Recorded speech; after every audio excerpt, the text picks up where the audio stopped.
Olá, você que está acompanhando essa série de estudos sobre as questões raciais à luz da Bíblia. Muito obrigado pela sua companhia até aqui. Nós estamos quase chegando ao final do nosso curso. Mas antes, precisamos refletir um pouco sobre um tema muito importante: o racismo. Não é fácil definir o que é racismo. E não é fácil exatamente porque o conceito de raça é muito complicado. Biologicamente, não existem raças quando nós falamos de seres humanos. A raça é um conceito sociológico. O conceito de raça surgiu como um instrumento para criar uma hierarquia, uma pirâmide social, dizendo qual raça era superior e qual era inferior.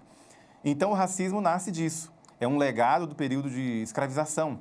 E quanto mais próximo da raiz africana, mais inferiorizado era, e isso justificava o comércio de pessoas. Assim, o racismo é essa ideia absurda de classificar e inferiorizar um grupo de pessoas por causa de sua cultura, do seu fenótipo, a sua aparência, ou a sua etnia. Outro conceito que nós precisamos definir é preconceito. Preconceito é o conceito prévio que você tem com relação a alguém, antes de conhecer essa pessoa, baseado apenas na aparência e nos estereótipos. O preconceito é uma crença, é um sistema de valores. Já a discriminação é um ato baseado no preconceito. A discriminação é uma atitude, um ato dirigido pelo preconceito. E a segregação é a separação, é não querer se misturar com o alvo do preconceito. E todas essas coisas podem ser sutilmente disfarçadas, mascaradas, normalizadas, apresentadas como se não fossem um problema. Numa época lá nos Estados Unidos em que havia restaurantes separados, banheiros separados, hotéis separados, igrejas separadas, bebedores, assentos nos ônibus, o lema da segregação racial no século XIX era: separados, mas iguais. Separados, mas iguais. Na verdade, estavam separados, brancos e pretos, mas eles eram bem desiguais. Brancos e negros não podiam sentar juntos e nem beber da mesma água. Cristãos brancos e cristãos negros não podiam sequer adorar a Deus juntos na mesma igreja. Amigos, o nome disso é pecado. E com base em tudo isso, nós podemos dizer: racismo é pecado e heresia. Biblicamente falando, o racismo é um pecado porque todos os seres humanos são iguais, feitos à imagem e semelhança de Deus, conforme Gênesis 1, verso 27. E o racismo, ele é uma heresia e uma forma de idolatria, porque nega a irmandade entre todos os seres humanos. Biblicamente, Deus é o Pai que de um só fez toda a geração dos homens para habitar sobre a face de toda a terra. Atos 17, verso 26. O racismo é pecado porque nega o ensino bíblico sobre a unidade no corpo de Cristo, onde a raça, a cultura e a nacionalidade não deveriam causar divisões, porque em Cristo não há judeu nem grego. Negar isso é negar o cerne do Evangelho de Cristo. O racismo é uma negação da fé cristã. O racismo é a apostasia. O racismo é pecado também porque a mensagem central do amor de Jesus nos leva a cuidar dos marginalizados e dos maltratados, independentemente da sua cor, da sua casta, da sua tribo ou da sua etnia. O racismo desrespeita o grande ensino de Jesus de amar o próximo como a si mesmo, escrito em Mateus capítulo 22. Sociologicamente, o racismo é um problema sistêmico, sim, é fruto da escravização. Mas, espiritualmente, ele é fruto do pecado. A nossa sociedade já presenciou o primeiro ato criminoso lá atrás, quando um irmão matou o outro, como diz a Bíblia na história de Caim e Abel, Gênesis 4. O problema lá foi o pecado, e quando hoje vemos pessoas se virando umas contra as outras, o pecado continua a ser a raiz do problema. Veja, é isso que a Bíblia diz sobre o tema. No entanto, algumas propostas de luta antirracista hoje sugerem que nós temos que abandonar essa ideia de que a Bíblia é a palavra de Deus para poder combater o racismo. Veja o que diz James Cone, o pai da teologia negra da libertação. Segundo James Cone, nós não devemos concluir que a Bíblia é um testemunho infalível. Ele diz que Deus não foi o autor da Bíblia e nem seus escritores foram meros secretários. Para James Cone, pouco importa para o oprimido quem escreveu a Escritura. O importante é se a Escritura pode servir como uma arma contra os opressores. James Cone está dizendo que nunca acreditou que a Bíblia está acima de qualquer crítica ou que ela serve como um juiz absoluto na fé e na prática. Na teologia negra, ele diz que considera a Bíblia uma fonte importante para as reflexões teológicas, mas ela não é o ponto de partida. Veja, para essas pessoas, a Bíblia seria apenas uma produção de homens brancos colonizadores, mas nós já vimos nas primeiras aulas como esse pensamento está errado. Será que precisamos negar que a Bíblia é a palavra de Deus para combater o racismo? O que a história nos mostra é o que nós vamos ver agora.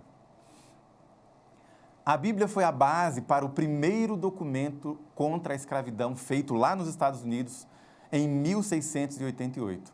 Um grupo de cristãos quakers, menonitas e pietistas escreveram uma petição pedindo o fim da escravidão. Foi a primeira manifestação pública de grande alcance.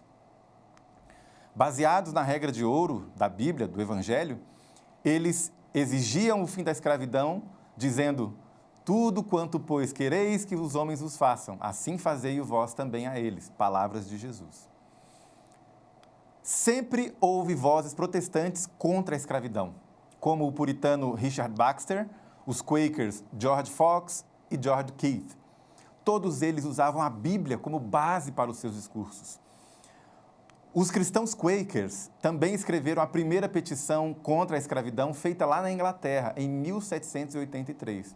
E, novamente, o texto está recheado de referências à Bíblia e à fé cristã.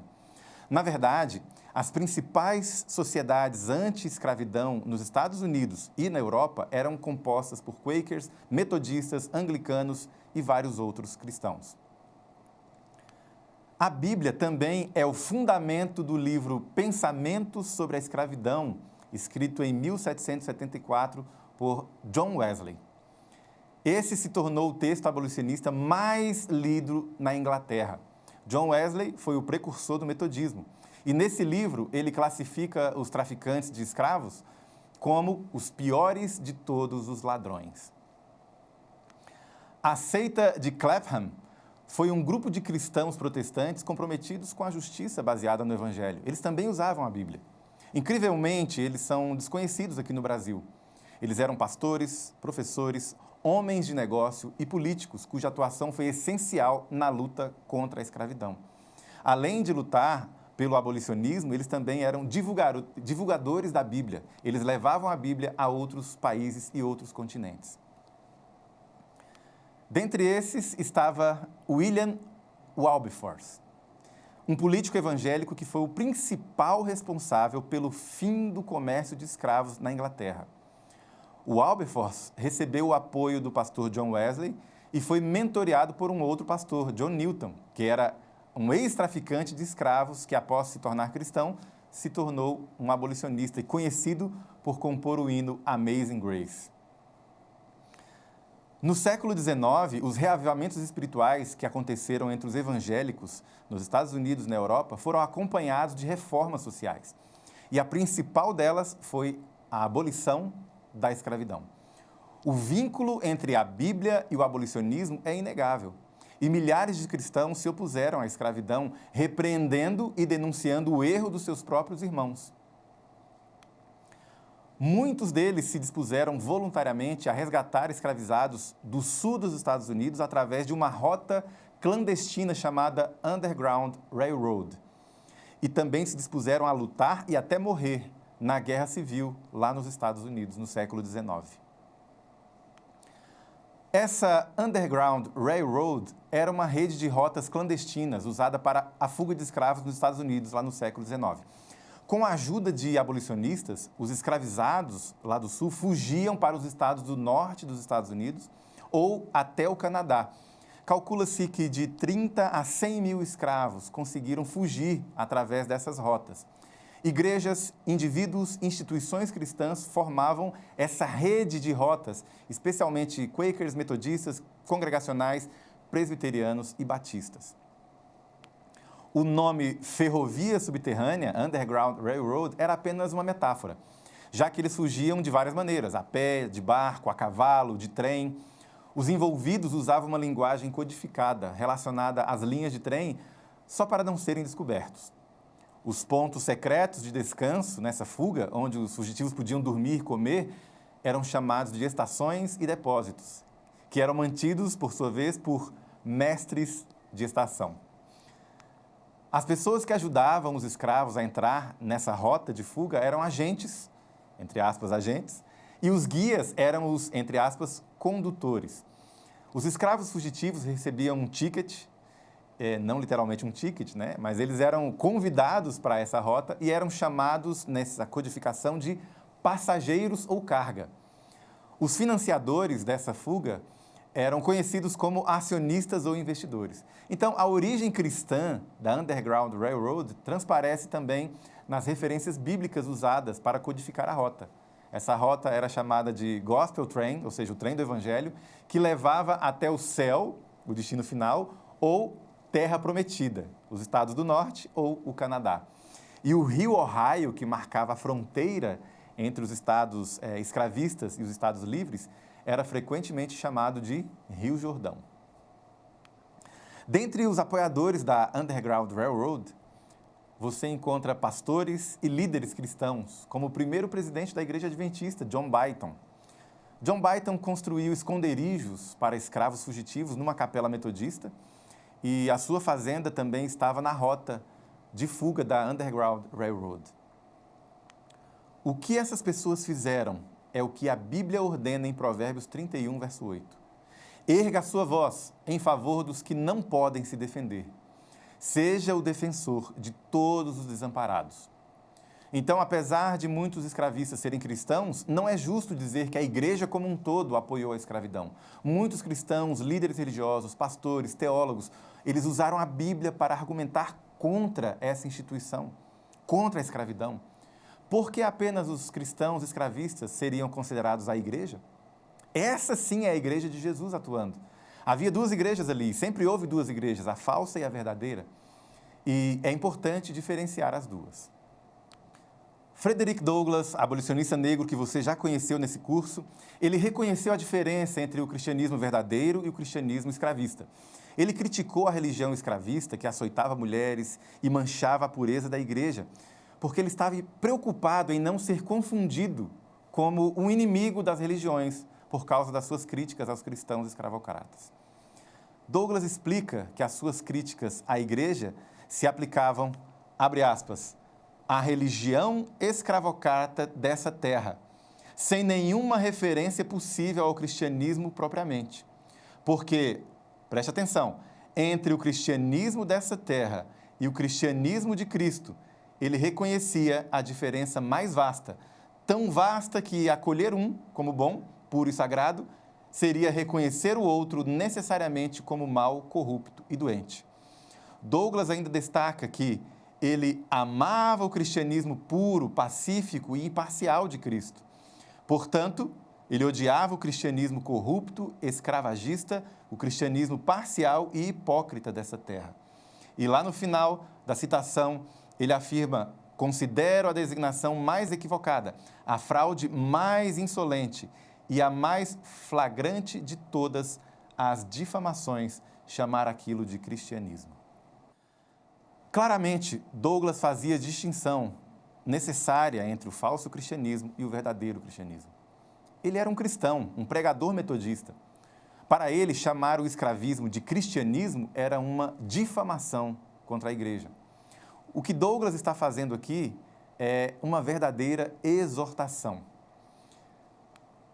William Wilberforce escreveu um livro com um título bem longo. A tradução do título é Uma visão prática do sistema religioso predominante de cristãos professos nas classes alta e média nesse país, em contraste com o verdadeiro cristianismo.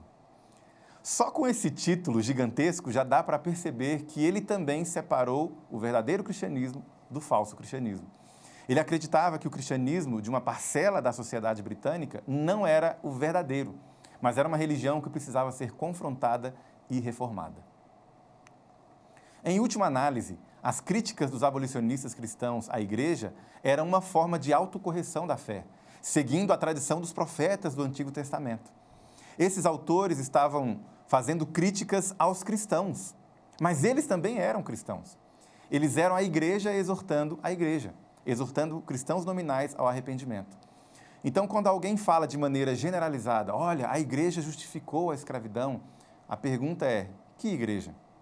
Quem verdadeiramente representa a igreja de Jesus? Aqueles que usaram a Bíblia para justificar a escravidão e a barbárie? Ou aqueles que viram uma grande incoerência entre a escravidão e o evangelho? Sojourner Truth, uma famosa abolicionista, também amava a Bíblia. Ela escapou da escravidão em 1826, com sua filha pequena, deixando para trás 4 outros filhos. Ela foi acolhida por uma família cristã Quaker, que lhe deu educação e ajudou a recuperar um de seus filhos. Sojourner era uma cristã fervorosa, que amava a Bíblia. Ela teve visões sobre Jesus como mediador entre Deus e os homens, e depois de se tornar metodista, ela viajou pelo país pregando o evangelho, lutando contra a escravidão e defendendo também o direito das mulheres. Ela também foi uma ativista da Underground Railroad, ajudando escravos fugitivos a encontrar a liberdade. Veja, uma heroína da fé que não precisou abrir mão da Bíblia para enfrentar o racismo. Hoje, algumas propostas de teologias antirracistas insistem em usar a cultura e a experiência humana como base, até mesmo acima da Bíblia. Mas foi exatamente isso que os teólogos escravistas fizeram no passado. A nossa teologia não pode ser condicionada, limitada no tempo e no espaço, levada pela correnteza do rio cultural da nossa época. No final do século XVIII, uma igreja começou a segregar pessoas negras nas laterais, nos fundos e na varanda durante os cultos de adoração. Um dia, o pregador negro Richard Allen e outro líder negro Absalom Jones subiram até a galeria dessa igreja e se ajoelharam para orar. Uma pessoa branca se aproximou deles e disse: "Levantem-se, vocês não podem ficar aqui." Jones disse que sairia, mas somente depois de terminar a oração.